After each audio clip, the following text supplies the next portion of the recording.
9:15 a.m. here in Paris. Time now for our business update at this hour. And Brian Quinn joins me here on set for that. And we're starting out in Puerto Rico, where the economy is facing deep challenges now in the wake of Hurricane Maria.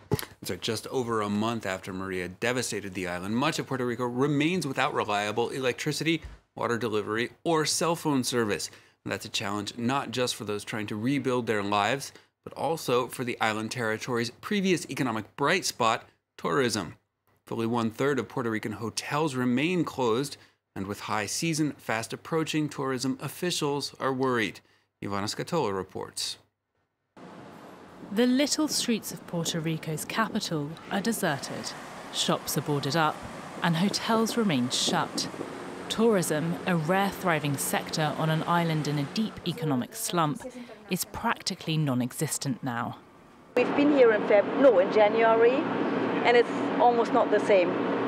It's so different. They really seem to fighting to survive.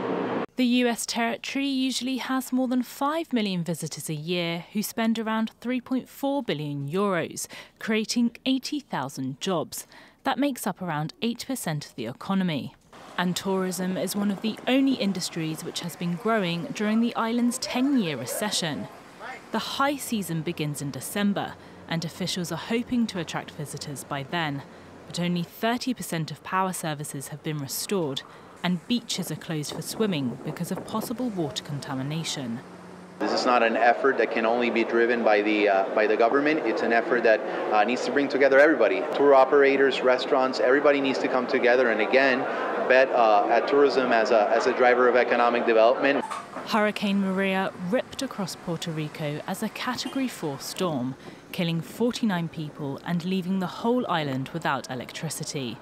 The financial impact it's had on tourism won't be clear until after the high season ends, but the visible destruction it's left is more than obvious. OK, let's turn now to West Africa, where an effort to create a single currency among a 15-nation group is hitting some roadblocks. That's right. Leaders of the ECOWAS bloc have told a regional conference that their goal of a single currency for West Africa by 2020 will not be achieved. Speaking in Niger, the president of the ECOWAS Commission said that a roadmap for the common currency laid out in 2009 had not been implemented rigorously and that the results were not good.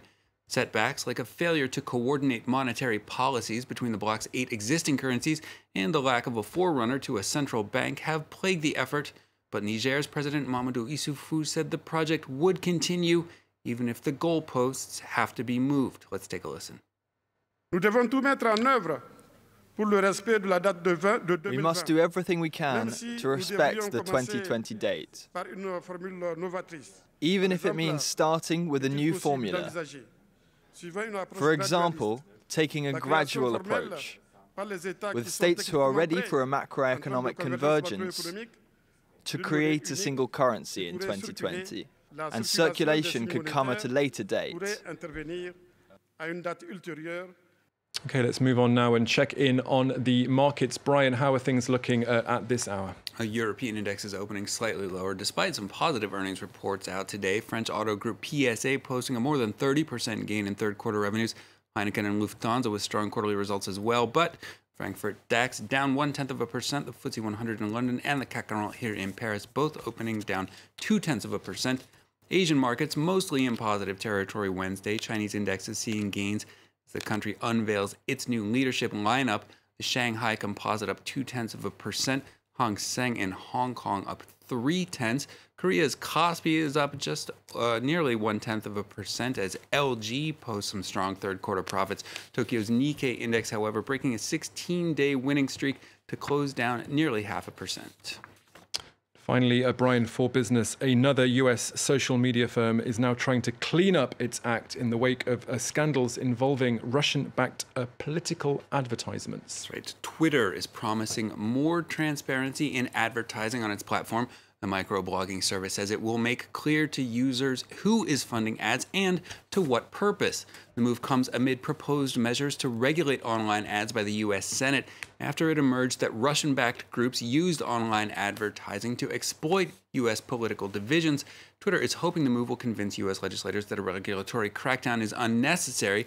The company will join Facebook and Google for a Senate hearing next week to explain how and just how much Kremlin-linked accounts abused their ad platforms during the 2016 election. So we'll be keeping an eye on that for next week. Another potential example there of how Russia interfered in last November's presidential elections there in the US. Brian Quinn with Business. Thank you very much.